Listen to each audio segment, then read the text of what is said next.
tout le monde semblait parfait ce jour-là, jusqu'au moment où une longue limousine noire s'arrêta devant l'église. Les invités se retournèrent. La portière s'ouvrit lentement et Rose en descendit, vêtue d'une robe de mariage encore plus éclatante que celle de la mariée. « Mon Dieu, n'est-ce pas Rose ?» murmura quelqu'un. C'était bien elle, la femme que Michael aimait. À l'intérieur de l'église, le silence tomba. La mariée recula, bouleversée. Michael, lui, eut l'impression de ne plus pouvoir respirer. Rose avançait pas à pas. Rose était une jeune infirmière brillante, douce et pleine de rêves. Elle avait grandi dans une petite ville où la vie était simple mais dure. Ses parents étaient décédés très tôt et elle avait appris que personne ne se battrait pour sa vie à sa place. Pour survivre, elle travaillait le jour dans une petite clinique privée. La nuit, elle étudiait sans relâche pour réussir ses examens d'infirmière diplômée. Dans toutes ses difficultés, quelqu'un était toujours à ses côtés, Michael. Il était son ami, son partenaire de prière, son rire et sa paix. Ils étaient inséparables. Quand on voyait Rose, on voyait Michael. Même les voisins disaient souvent en souriant, « Ces deux-là sont déjà mari et femme. » Ils avaient tout planifié ensemble, leur future maison, les prénoms de leurs enfants, les couleurs de leur mariage, tout. Un jour, une opportunité inattendue se présenta. Rose fut sélectionnée pour un programme de relocalisation d'infirmières aux États-Unis. Une chance pour laquelle beaucoup priaient. Tout le monde se réjouissait pour elle, sauf son cœur, car elle savait ce que cela signifiait, quitter Michael. Les nuits précédant son départ, il restait assis dans le salon sans parler. Le silence disait tout. Finalement, Michael murmura d'une voix tremblante. « Promets-moi que tu ne nous oublieras pas. » Rose posa sa tête contre sa poitrine et pleura. « Je vais travailler dur. Je vais t'économiser et je te ferai venir. Même si cela prend du temps, nous serons ensemble. » Deux cœurs unis par l'amour, séparés par les circonstances.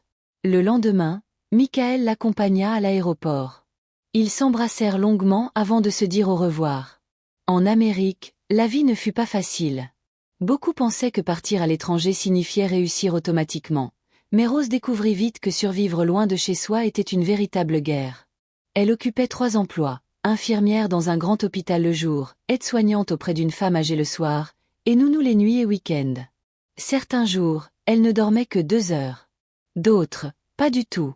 Ses pieds brûlaient, ses yeux étaient constamment rouges, mais elle continuait. Quand le temps le permettait, elle parlait avec Michael. Parfois 1 heure entière, parfois juste un message, « Tu me manques ». Mais leur amour restait intact. Quand Rose se sentait épuisée, elle lui disait « Reste encore un peu au téléphone, je fais tout ça pour nous. » Et Michael répondait toujours « Je t'attends. Je t'attendrai toujours, mon amour. » Après 2 années de sacrifices, de nuits blanches et d'économies, Rose vérifia enfin son compte bancaire. Elle avait réussi. Elle appela Michael en pleurant. « L'argent est complet. Dieu l'a fait. » Michael éclata en sanglots. Il avait attendu, prié. Les préparatifs commencèrent aussitôt, documents, examens médicaux, rendez-vous à l'ambassade, visa. Le rêve devenait réalité. La veille de son vol, Michael ne dormit pas. Il pliait et repliait ses vêtements, marchait dans la maison en souriant. Les voisins pleuraient en lui disant « Au revoir ». À l'aéroport américain, Rose attendait le cœur battant. Chaque personne qui sortait de la porte la faisait sursauter, jusqu'à ce qu'elle le voie. Un peu plus grand, un peu changé, mais toujours son Michael. Ils coururent l'un vers l'autre et s'enlacèrent longuement. 2 êtres qui avaient vaincu la distance, le temps et la souffrance étaient enfin réunis. La vie aux États-Unis commença pour eux. Ce qui avait débuté comme le rêve de 2 jeunes sans rien devint l'histoire de 2 guerriers qui n'avaient jamais abandonné. Rose poursuivit sa carrière, obtint des certifications spéciales et de meilleures rotations. Bientôt, l'argent ne fut plus un problème. Ils voyagèrent, améliorèrent leur confort, changèrent de voiture, sans jamais perdre leur humilité. Un soir, assis sur leur balcon, Rose posa sa tête sur la poitrine de Michael. « Mon amour, nous avons souffert et nous avons vaincu. Je pense qu'il est temps de planifier notre mariage et peut-être un enfant. » Michael resta silencieux un moment puis répondit doucement. « Tu as raison, mais la richesse qui n'honore pas nos origines ne vaut rien.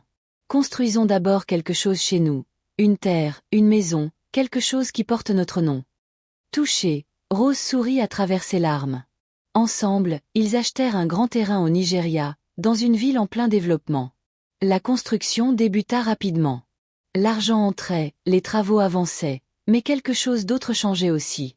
Michael commença à retourner au pays de plus en plus souvent. Au début, Rose comprenait, les chantiers sont stressants, les entrepreneurs parfois malhonnêtes. Mais peu à peu, ces absences devinrent trop fréquentes. « Chérie, dois-tu encore repartir ?» demanda-t-elle doucement. Michael ferma sa valise et répondit. « Rose, si je ne surveille pas, ils voleront les matériaux et gaspilleront notre argent. Veux-tu que tout notre sacrifice soit perdu ?» Rose inspira profondément. Elle voulait protester, elle voulait crier, mais elle se tut. Pour préserver la paix, elle le laissa partir. Mais le schéma se répéta. Chaque mois, Michael repartait. Pas pour quelques jours, ni même pour une semaine, mais pour des mois entiers. Parfois, lorsqu'elle l'appelait, son téléphone sonnait sans réponse. D'autres fois, elle entendait des voix en arrière-plan, des rires, de la musique, des voix inconnues. Lorsqu'ils se retrouvèrent enfin, elle osa lui demander. « Michael, pourquoi ne m'appelles-tu plus? Pourquoi t'éloignes-tu de moi ?» Il parut surpris. « Rose, je fais tout cela pour nous, pour toi. Tu veux que j'abandonne la construction? Que les gens se moquent de nous au Nigeria, qu'ils disent que nous sommes partis à l'étranger pour revenir les mains vides. » Les mots la frappèrent comme des coups. Elle se coupa les cheveux courts comme pour alléger la douleur et continua à pleurer en silence. Un jour, à l'hôpital, tout était bruyant. Les moniteurs sonnaient, les médecins appelaient, les patients criaient. Rose s'occupait d'un patient âgé lorsqu'elle sentit son téléphone vibrer dans sa poche. Elle regarda l'écran. C'était Peter, le plus proche ami de Michael au Nigeria. Son cœur se serra. Elle s'isola aussitôt dans une salle vide pour répondre. « Peter, tout va bien? Comment va Michael ?» Sa voix tremblait. Peter inspira profondément avant de parler doucement. « Calme-toi, Rose. Rien ne lui est arrivé. Il va bien. » Mais la douleur dans sa voix disait le contraire. « Alors pourquoi m'appelles-tu ainsi? Dis-moi la vérité. » Un long silence s'installa. Trop long. Enfin, Peter parla d'une voix lourde. « Je voulais juste prendre de tes nouvelles parce que tu as tout donné pour Michael. Plus que tout. » Les larmes montèrent aux yeux de Rose. « Peter, je t'en prie, parle-moi. » Il soupira, incapable de se retenir davantage. « Je ne peux plus te laisser souffrir comme ça. Michael. Michael va se marier. » Le monde s'arrêta. « Le mariage est dans 2 semaines, continua-t-il. Il a rencontré une autre femme il y a quelques mois. » Le téléphone glissa de la main de Rose et s'écrasa au sol. Elle sentit son corps devenir froid comme si son âme l'avait quitté. Les voix autour d'elle se transformèrent en échos lointains. Elle s'adossa au mur et glissa lentement jusqu'au sol. Son cœur se brisa. « Je suis désolée, Rose. Tellement désolée, » murmura Peter. « Les invitations sont déjà distribuées. Tout le monde croit que vous n'êtes plus ensemble. » La douleur devint physique, une souffrance profonde, brûlante. Les souvenirs l'assaillirent, leurs appels nocturnes, leurs rires, les adieux à l'aéroport, leurs rêves, leurs projets, les nuits où elle travaillait les pieds en feu, les promesses auxquelles elle avait cru, et maintenant, il épousait une autre femme. Elle tenta de se lever mais ses jambes cédèrent. Elle voulut parler mais aucun son ne sortit.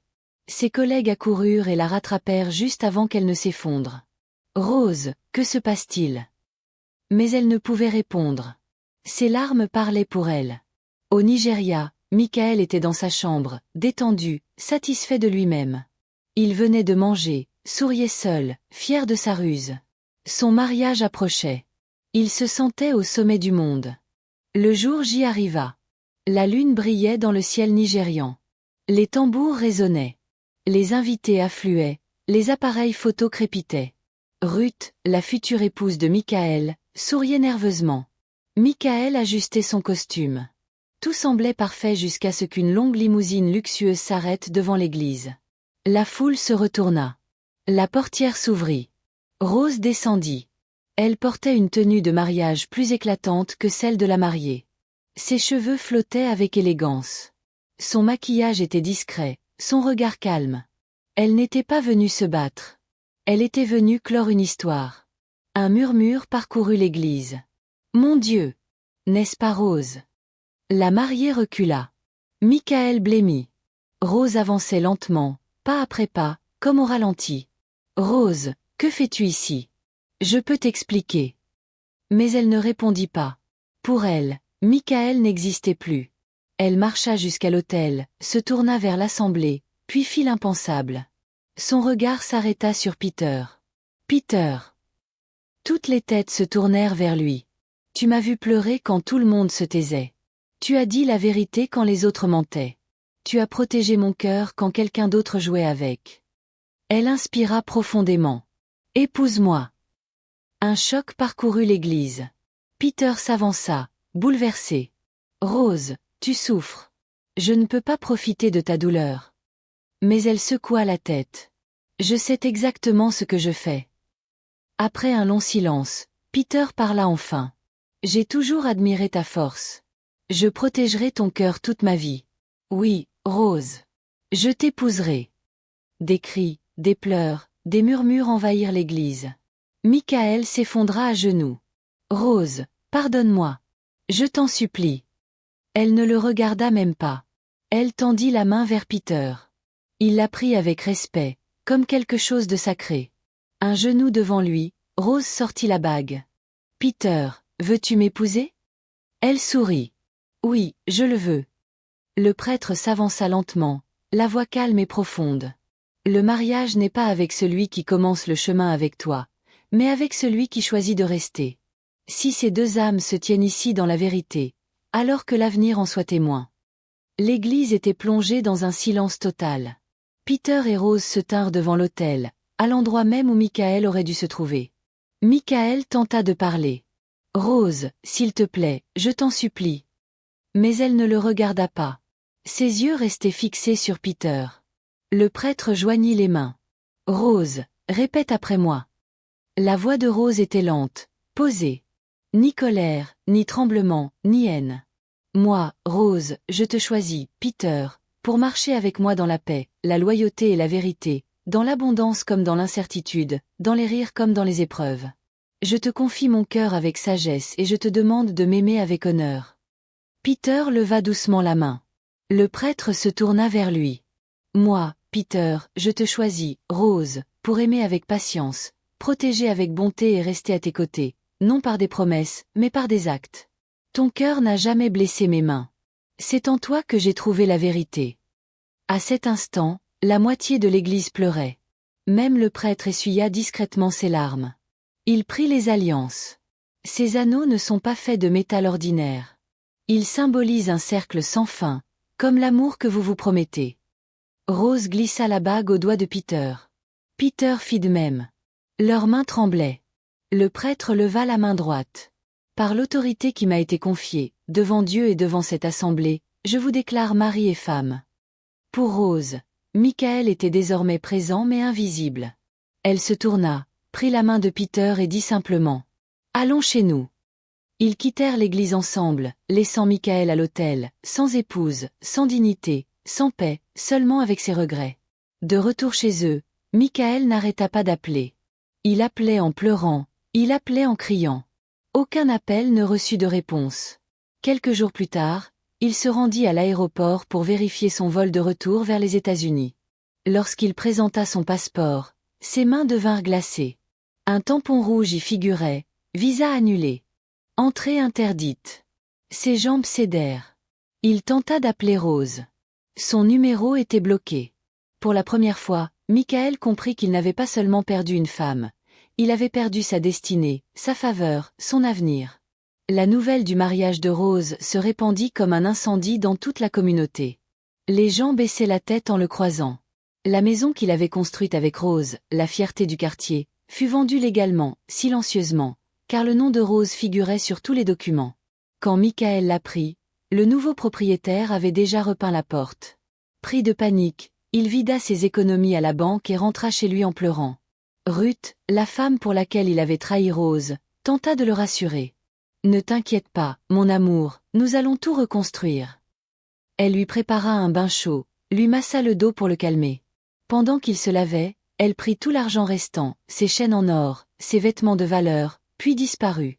Quand Michael sortit de la salle de bain, la maison lui sembla étrangement vide. Tout avait disparu. La réalité le frappa brutalement. Son souffle se coupa. Il s'effondra. Il survécut, mais pas indemne. Les médecins annoncèrent un traumatisme neurologique sévère. Il ne marcherait plus jamais. Michael était paralysé, non par une malédiction, ni par Rose, ni par Peter, mais par le poids de ses propres choix. Il fut placé dans un centre de soins de longue durée. Aucun ami ne vint, aucune famille. Même Ruth avait disparu. Jour après jour, mois après mois, année après année, il restait dans son fauteuil roulant, répétant inlassablement. Ce sont les femmes, les femmes. Mais ceux qui comprenaient la vie savaient la vérité. Ce n'étaient pas les femmes qui l'avaient détruit. C'étaient ses décisions. Aux États-Unis, la vie de Rose prit une nouvelle forme. Pas rapide, pas spectaculaire, mais stable et paisible. Peter se révéla être un homme de peu de paroles mais d'actes puissants. Il aimait Rose avec constance, présence et respect, non par de belles promesses, mais par la fidélité quotidienne. L'amour de Rose avait mûri. Elle n'aimait plus avec naïveté mais avec sagesse. Parfois la nuit, Peter la regardait dormir, son souffle lent, son visage apaisé, et il se disait « Si cette femme a survécu à ce qui aurait détruit tant d'autres, alors je dois protéger son cœur avec ma vie. Je ne ferai jamais ce que Michael a fait. » Ce n'était pas de la peur, c'était de la sagesse. Leur maison était belle, non à cause de l'argent, mais parce qu'elle était remplie de paix, de confiance et de respect. Ils cuisinaient ensemble, priaient ensemble, riaient ensemble. Dieu bénit leur union de 2 enfants magnifiques, une fille aux yeux de rose et un garçon au sourire chaleureux de Peter. Et ils vécurent heureux, non parce que la vie était parfaite, mais parce qu'ils avaient choisi l'honnêteté, la fidélité et l'amour vrai. Merci d'avoir suivi cette histoire.